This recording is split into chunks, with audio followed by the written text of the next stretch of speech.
நேற்று ஸ்ரீலங்கா கடற்பரப்பில் ஈரானிய போர்க்கப்பலை அமெரிக்காவுக்கு காட்டிக் கொடுத்தது யார்? கடும் கோபத்தில் ஈரான்.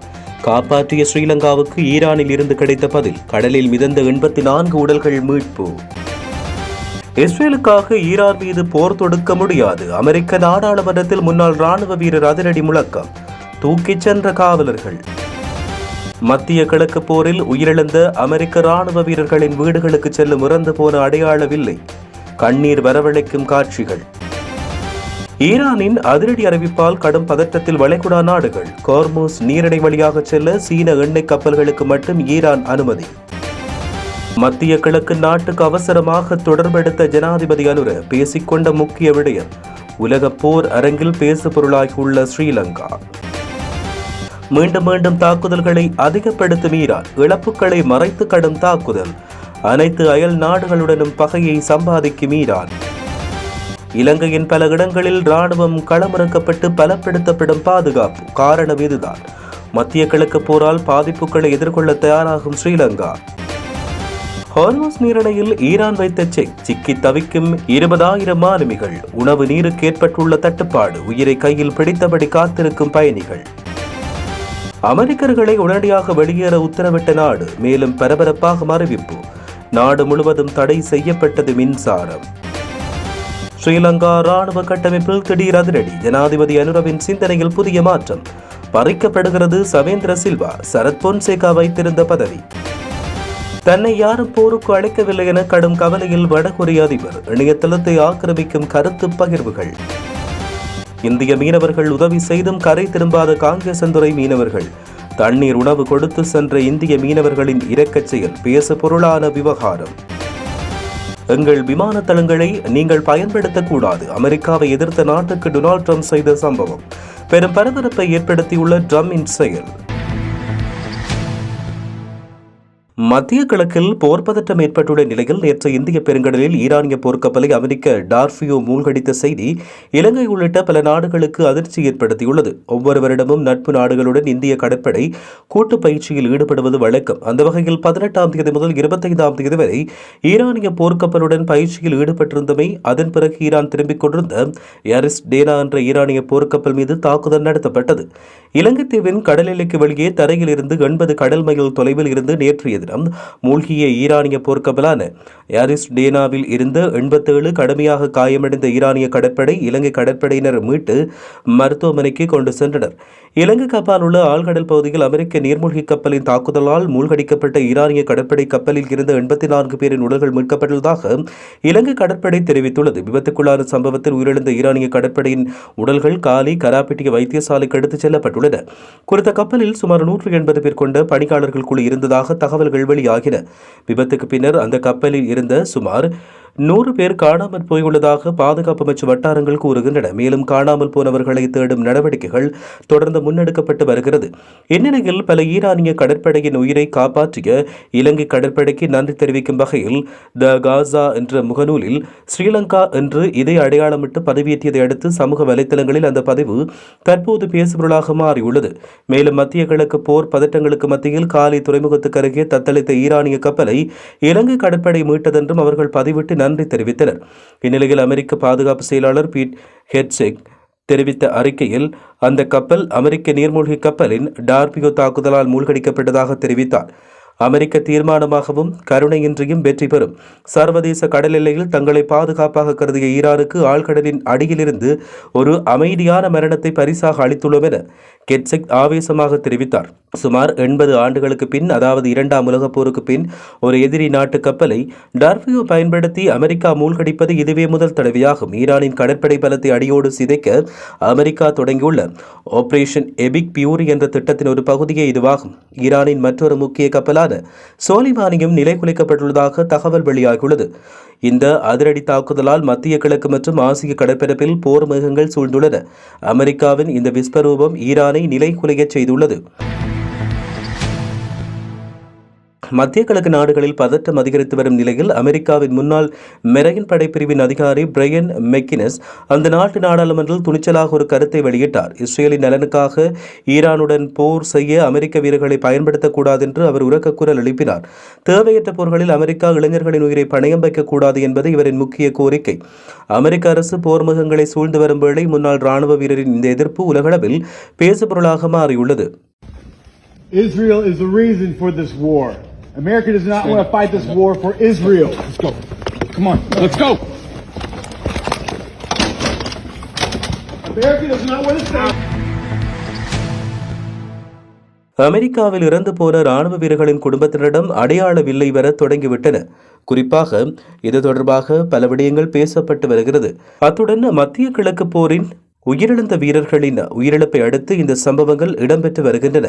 இந்த 4 நாட்களில் கிட்டத்தட்ட 460 உடல் பைகள் அமெரிக்காவுக்கு வந்துள்ளன. இஸ்ரேல் வீரர்களுக்கு இன்னும் அதிக பைகள் உள்ளதாக தெரிய வந்துள்ளது. தம் ஆதிக்க போட்டிக்காக வீரர்களின் உயிர்களை பணயம் வைக்கும் தலைமைகள் கடும் விமர்சனத்துக்கு உள்ளாகி வருகின்றமை தெரிவிக்கப்பட்டுள்ளது.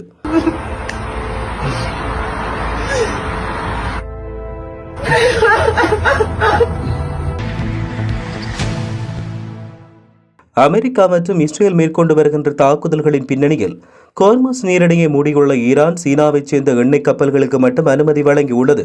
போர் நிலையில் ஈரானுக்கு ஆதரவு தெரிவித்தமைக்கும் பொருளாதார தடைகளை ஏற்க மறுத்ததற்கும் நன்றி தெரிவிக்கும் வகையில் இந்த அனுமதி வழங்கப்பட்டதாக ஈரான் தெரிவித்துள்ளது. உலகளவில் கடத்தப்படும் மசகு எண்ணெயின் சுமார் 20% இந்த நீரிணை வழியாக செல்கின்ற நிலையில் இந்த மார்க்க தடைகள் சர்வதேச சந்தையில் எண்ணெய் விலை அதிகரிக்கக்கூடும் என பொருளாதார நிபுணர்கள் எச்சரிக்கை விடுக்கின்றனர்.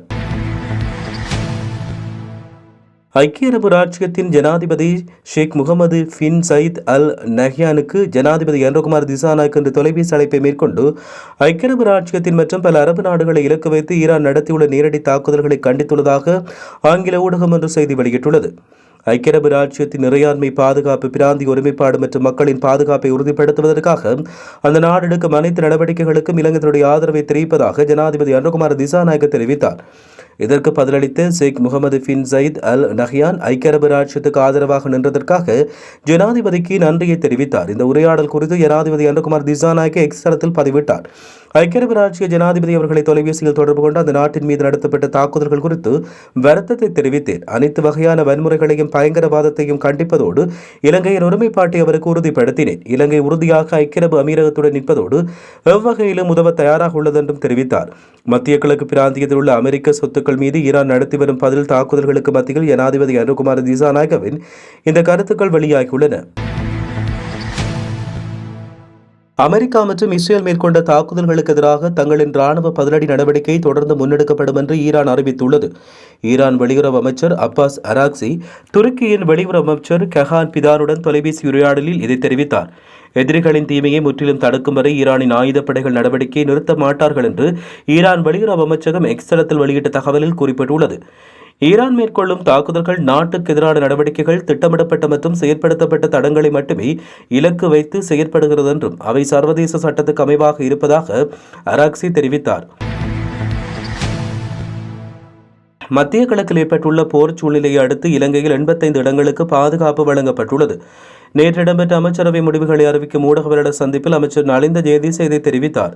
வெளிநாட்டு தூதரகங்கள் மற்றும் உயர்ஸ்தானிகர் ஆலயங்களுக்கு பாதுகாப்பு வழங்கப்பட்டுள்ளது. இதற்கமைய 85 தூதரகங்கள், உயர்ஸ்தானிகர் ஆலயங்கள் மற்றும் அவற்றின் உத்தியோகபூர்வ இல்லங்களுக்கு பாதுகாப்பு வழங்கப்பட்டுள்ளது. மேலும் அம்மை போன்ற ஒரு நாடு எக்காரணம் கொண்டும் இவ்வாறான போரில் ஒரு இடைத்தரகராக அல்லது இரையாக மாறக்கூடாது. போர் காரணமாக பெருமளவான இளைஞர்கள் ஆபத்துக்குள்ளாகியுள்ளனர். உலக பொருளாதாரம் அச்சுறுத்தலுக்குள்ளாகியுள்ளது. இதை யார் ஆரம்பித்தாலும், இது இப்போது எந்த அளவுக்கு விரிவடைந்தாலும் இது விரைவில் முடிவடையும் என்று நாங்கள் எதிர்பார்க்கிறோம். போர் ஒருபோதும் உலகுக்கு முன்னேற்றத்தை கொண்டு வருவதில்லை. அரசியல் தேவைக்கு மத்தியில் சாதாரண மக்களே பாதிக்கப்படுகின்றனர். போரில் ஒரு பக்கத்தை ஆதரிக்க வர முயற்சிக்கவில்லை. அதாவது எங்களை போன்ற ஒரு நாடு இந்த போரில் இடைத்தரகர்களாகவோ அல்லது போரின் இடையாகவோ மாறக்கூடாது. எனவே இந்த போர் மோதல்களை தவிர்ப்பதற்காக எங்கள் தரப்பில் சொல்லாலும் செயலாலும் செய்யக்கூடிய அனைத்தையும் செய்து வருகிறோம் என்று தெரிவித்தார். ஹார்முஸ் நீரிணையில் நடந்த நிகழ்வுகள் காரணமாக சுமார் 2000 மாலுமிகள் சிக்கியுள்ளதாக ஐநாவின் சர்வதேச கடல்சார் அமைப்பின் தலைவர் தெரிவித்தார். ஈரானின் கப்பல்களை தாக்கும் அச்சுறுத்தல் காரணமாக அந்த பகுதியில் கடல்சார் நடவடிக்கைகள் கிட்டத்தட்ட நிறுத்தப்பட்டதாக தெரிவித்தார். மேலும் 15,000 கப்பல் பயணிகள் அனைவரும் பாதிக்கப்பட்டதாக குறிப்பிட்டார். உலகளாவிய வர்த்தகத்துக்கு இந்த ஹார்முஸ் நீரிணையில் ஒரு முக்கிய பாதையாகும். சாதாரண சூழ்நிலையில் உலகளாவிய எண்ணெய் விநியோகத்தில் 20% இதன் வழியாக செல்கிறது. இதேவேளை தேவைப்பட்டால் அமெரிக்க கடற்படை ஹார்முஸ் நீரிணை வழியாக டேங்கர்களை விரைவில் அழைத்துச் செல்லும் என டொனால்ட் ட்ரம்ப் தெரிவித்தார். பாக்தாத்தில் உள்ள அமெரிக்க தூதரகம் ஈராக்கில் வசிக்கும் அனைத்து அமெரிக்க பிரஜைகளும் பாதுகாப்பாக இயன்றவரை விரைவில் நாட்டை விட்டு வெளியேற வேண்டும் என்று அறிவுறுத்தியுள்ளது. புறப்படுவதற்கு சூழ்நிலை பாதுகாப்பானதாகும் வரை தங்களின் இருப்பிடத்தில் தங்கிக் கொள்ளுங்கள் என்று தெரிவிக்கப்பட்டுள்ளது. இதேவேளை நாடு முழுவதும் திடீர் மின்தடை ஏற்பட்டுள்ளதாக ஈராக் மின்சார அமைச்சகம் தகவல் வெளியிட்டுள்ளது. ஈராக்கின் அனைத்து மாகாணங்களிலும் மின்சார வலையமைப்பு முழுமையாக செயலிழந்துள்ளது. இந்த மின்தடை ஏற்பட்டமைக்கான காரணம் குறித்து தற்போது விசாரணை இடம்பெற்று வருகிறது. முன்னாள் ராணுவ தளபதி சரத் பொன்சேகா, ஷவேந்திர சில்வா உள்ளிட்டவர்கள் வகித்த பாதுகாப்பு படைகளின் பிரதானி பதவியை அரசாங்கம் ரத்து செய்துள்ளது. 2009 ஆண்டு இலக்கம் 35 இயற்றப்பட்ட பாதுகாப்பு படைகளின் பிரதானி சட்டத்தை ரத்து செய்வதற்கான அரசின் தீர்மானத்துக்கு அமைச்சரவை அதிகாரப்பூர்வ அனுமதி வழங்கியுள்ளது. இந்த சட்டத்தை ரத்து செய்ய தேவையான சட்டமூலத்தை தயாரிக்க 2025 பிப்ரவரி 24 நடைபெற்ற அமைச்சரவை கூட்டத்தில் ஆரம்ப அனுமதி வழங்கப்பட்டது. அதைத் தொடர்ந்து சட்ட வரைவு தயாரிப்பாளர் 3 மொழிகளிலும் தயாரித்த பாதுகாப்பு படைகளின் பிரதானி பதவியை ரத்து செய்வது குறித்து சட்ட மூலம் தற்போது சட்டமா அதிபரின் அனுமதியை பெற்றுள்ளது. இந்த யோசனையை பாதுகாப்பு அமைச்சராக பதவி வகிக்கும் ஜனாதிபதி அனுகுமார் திசாநாயக்க அமைச்சரவைக்கு முன்வைத்திருந்தார் என்பதோடு அதற்கு அமைச்சரவையால் அனுமதி வழங்கப்பட்டுள்ளது. சம்பந்தப்பட்ட சட்டம் மூலம் விரைவில் அரசு வர்த்தமானியில் வெளியிடப்பட உள்ளது. பின் இறுதி அங்கீகாரத்துக்காக பாராளுமன்றத்தில் சமர்ப்பிக்கப்பட உள்ளது. ஈரான் இஸ்ரேல் அமெரிக்காவுக்கு இடையில் மோதல் தீவிரமடைந்து வரும் நிலையில் வடகொரிய ஜனாதிபதி கிம் ஜோங் உன் குறித்து சமூக ஊடகங்களில் நகைச்சுவை பகிர்வுகள் பரவி வருகின்றன. ஈரானுக்கு எதிராக அமெரிக்கா மற்றும் இஸ்ரேல் முன்னெடுத்துள்ள உயர்மட்ட ராணுவ நடவடிக்கைகள் குறிப்பாக ஈரானின் முன்னாள் உயர்மட்ட தலைவர் அயதுல்லா அலி கமேனி உயிரிழந்தமைக்கு பின் தீவிரமடைந்துள்ளன. இதன் காரணமாக உலக அரசியல் பதற்றத்தை உச்சம் நிலையில் எட்டியுள்ள நிலையில் இணையத்தில் கிம் ஜோங் உன் இந்த போரில் தான் சேர்த்துக் கொள்ளப்படவில்லை என்று வருந்துவது போல் நகைச்சுவை பதிவு பகிரப்படுகிறது. சில மீம்களில் போருக்கு தேவையான சக்தி வாய்ந்த ஆயுதம் இருந்தும் இந்த மோதலில் இல்லாததால் தனிமைப்படுத்தப்பட்டவர் என்ற கோணத்தில் பல நகைச்சுவை பதிவுகள் பகிரப்பட்டு வருகிறது. சர்வதேச பரப்பில் போர் நிலைமை தீவிரமடைந்து கொண்டிருக்கும் போதும் சமூக ஊடகங்களில் இதுபோன்ற மீம்கள் வேகமாக பரவி வருவது உலக அரசியல் சம்பவங்கள் இணைய கலாச்சாரத்தில் எவ்வாறு பிரதிபலிக்கிறது என்பதற்கான உதாரணமாக பார்க்கப்படுகிறது. யாழ்ப்பாணம் காங்கேசந்துறை ஊரணி பகுதியிலிருந்து கடலுக்கு மீன்பிடிக்கச் சென்று காணாமல் போன 2 மீனவர்களையும் இந்திய மீனவர்கள் பாதுகாப்புடன் இலங்கை கடல் எல்லைக்குள் விட்டுச் சென்ற காணொலி வெளியாகிய போதிலும் இலங்கை கடற்படையால் அவர்கள் இதுவரை மீட்கப்படவில்லை. கடந்த வெள்ளிக்கிழமை ஊரணி பகுதியிலிருந்து சிறிய படகில் மீன்பிடிக்கச் சென்ற 2 மீனவர்கள் இயந்திர கோளாறின் காரணமாக அல்லது சீரற்ற காலநிலை காரணமாக திசை மாறி நடுக்கடலில் தத்தளித்தனர். பல நாட்களாக நடுக்கடலில் தவித்த இந்த மீனவர்களை அப்பகுதியில் மீன்பிடித்துக் கொண்ட இந்திய மீனவர்கள் அவதானித்தனர்.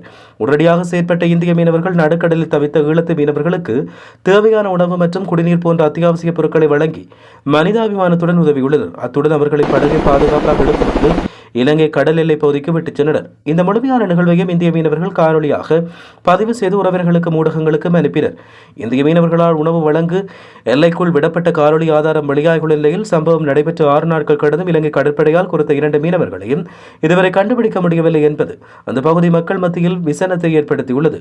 கடற்படையின் தேடுதல் நடவடிக்கை திருப்தி அளிக்கவில்லை என்றும் கிடைக்கப்பெற்ற காணொலி ஆதாரத்தின் அடிப்படையிலாவது கடற்படை தமது தேடுதல் வேட்டையை தீவிரப்படுத்தி காணாமல் போன மீனவர்களை விரைவில் மீட்டுத் தர வேண்டும் என்று மீனவர்களின் குடும்பத்தினர் மற்றும் சக மீனவர்கள் கண்ணீருடன் கோரிக்கை விடுத்துள்ளதாக தெரிய வருகின்றது. ஈரான் மீது கடந்த சனிக்கிழமை முதல் அமெரிக்கா இஸ்ரேல் கூட்டு தாக்குதல் நடத்தி வருகிறது. இதில் ஈரானிய உச்சத்தலைவர் கமேனி கொல்லப்பட்டார். மேலும் 700க்கும் அதிகமானோர் கொல்லப்பட்டுள்ளதாக தெரிய வருகிறது. அத்துடன் இதற்கு பதிலடியாக இஸ்ரேல் மீது மத்திய கிழக்கு அமெரிக்க படைத்தளங்கள் உள்ள நாடுகள் மீதும் ஈரான் தாக்குதல் நடத்தி வருவதாக தெரிவிக்கப்பட்டுள்ளது. அத்துடன் இதில் அமெரிக்க படைத்தளங்கள் சேதங்களை சந்தித்துள்ளன. அமெரிக்கா தன்னுடைய போர் விமானங்களை ஸ்பெயினின் ரோட்டா மற்றும் மொரைன் இராணுவ தளங்களில் நிறுத்தி வைத்துள்ளது. இந்த போர் விமானங்களை கொண்டு ஈரானை தாக்க அமெரிக்கா திட்டமிட்டுள்ளது. இதற்கு தங்களின் தளங்களை பயன்படுத்த அமெரிக்காவுக்கு ஸ்பெயின் அனுமதி மறுத்துள்ளது. ஈரான் மீது தாக்குதல் நடத்த தங்கள் இராணுவ தளங்களை பயன்படுத்துவதற்கு ஸ்பெயின் அரசு மறுத்துவிட்டது. இதனால் அமெரிக்கா ஸ்பெயின் இடையிலான வர்த்தகத்தை முற்றிலும் துண்டிப்பதாக அமெரிக்கா தெரிவித்துள்ளதாக கூறப்படுகிறது. அமெரிக்க ஜனாதிபதி டொனால்ட் ட்ரம்ப் இந்த விடயத்தை தெரிவித்தார். இது தொடர்பாக தெரிவிக்கையில் ஈரானுக்கு எதிரான போரில் இராணுவ உதவிகளை செய்ய ஸ்பெயின் மறுத்துவிட்டது. ஸ்பெயினுடனான அனைத்து வர்த்தகத்தையும் துண்டித்துக் கொள்கிறோம். இனி ஸ்பெயினுடன் எந்த உறவும் வைத்துக் கொள்ள விரும்பவில்லை. இப்போது ஸ்பெயின் அவர்களின் இராணுவ தளங்களை பயன்படுத்த முடியாது என்று கூறிவிட்டது. நாங்கள் விரும்பினால் அவற்றை பயன்படுத்துவோம். நாங்கள் அங்கு பறந்து செல்வோம். யாரும் எங்களுக்கு எதிர்ப்பு தெரிவிக்க முடியாது என அவர் தெரிவித்தார். நேற்று ஸ்ரீலங்கா கடற்பரப்பில் ஈரானிய போர்க்கப்பலை அமெரிக்காவுக்கு காட்டிக் கொடுத்தது யார்? கடும் கோபத்தில் ஈரான். காப்பாற்றிய ஸ்ரீலங்காவுக்கு ஈரானில் இருந்து கிடைத்த பதில். கடலில் மிதந்த 84 உடல்கள் மீட்பு. இஸ்ரேலுக்காக ஈரான் மீது போர் தொடுக்க முடியாது. அமெரிக்க நாடாளுமன்றத்தில் முன்னாள் ராணுவ வீரர் அதிரடி முழக்கம். தூக்கிச் சென்ற காவலர்கள். மத்திய கிழக்கு போரில் உயிரிழந்த அமெரிக்க ராணுவ வீரர்களின் வீடுகளுக்கு செல்லும் இறந்து போன அடையாளவில்லை. கண்ணீர் வரவழைக்கும் காட்சிகள். ஈரானின் அதிரடி அறிவிப்பால் கடும் பதற்றத்தில் வளைகுடா நாடுகள். ஹோர்முஸ் நீரிணை வழியாக செல்ல சீன எண்ணெய் கப்பல்களுக்கு மட்டும் ஈரான் அனுமதி. மத்திய கிழக்கு நாட்டுக்கு அவசரமாக தொடர்பெடுத்த ஜனாதிபதி அனுர பேசிக்கொண்ட முக்கிய விடயம். உலக போர் அரங்கில் பேசு பொருளாகியுள்ள ஸ்ரீலங்கா. மீண்டும் மீண்டும் தாக்குதல்களை அதிகப்படுத்தும் ஈரான். இழப்புகளை மறைத்து கடும் தாக்குதல். அனைத்து அயல் நாடுகளுடனும் பகையை சம்பாதிக்கும் ஈரான். இலங்கையின் பல இடங்களில் ராணுவம் களமிறக்கப்பட்டு பலப்படுத்தப்படும் பாதுகாப்பு. காரணம் இதுதான். மத்திய கிழக்கு போரால் பாதிப்புகளை எதிர்கொள்ள தயாராகும் ஸ்ரீலங்கா. ஹோர்முஸ் நீரிணையில் ஈரான் வைத்த செக். சிக்கி தவிக்கும் 20,000 மாலுமிகள். உணவு நீருக்கு ஏற்பட்டுள்ள தட்டுப்பாடு. உயிரை கையில் பிடித்தபடி காத்திருக்கும் பயணிகள். அமெரிக்கர்களை உடனடியாக வெளியேற உத்தரவிட்ட நாடு. மேலும் பரபரப்பாக அறிவிப்பு. நாடு முழுவதும் தடை செய்யப்பட்டது மின்சாரம். ஸ்ரீலங்கா ராணுவ கட்டமைப்பில் திடீர் அதிரடி. ஜனாதிபதி அனுரவின் சிந்தனையில் புதிய மாற்றம். பறிக்கப்படுகிறது சவேந்திர சில்வா. சரத் பொன்சேகா வைத்திருந்த பதவி. தன்னை யாரும் போருக்கு அழைக்கவில்லை என கடும் கவலையில் வடகொரிய அதிபர். இணையதளத்தை ஆக்கிரமிக்கும் கருத்து பகிர்வுகள். இந்திய மீனவர்கள் உதவி செய்தும் கரை திரும்பாத காங்கேசன்துறை மீனவர்கள். தண்ணீர் உணவு கொடுத்து சென்ற இந்திய மீனவர்களின் இரக்கச் செயல் பேசு பொருளான விவகாரம். எங்கள் விமான தளங்களை நீங்கள் பயன்படுத்தக்கூடாது. அமெரிக்காவை எதிர்த்த நாட்டுக்கு டொனால்ட் ட்ரம்ப் செய்த சம்பவம் பெரும் பரபரப்பை ஏற்படுத்தியுள்ள ட்ரம்பின் செயல்.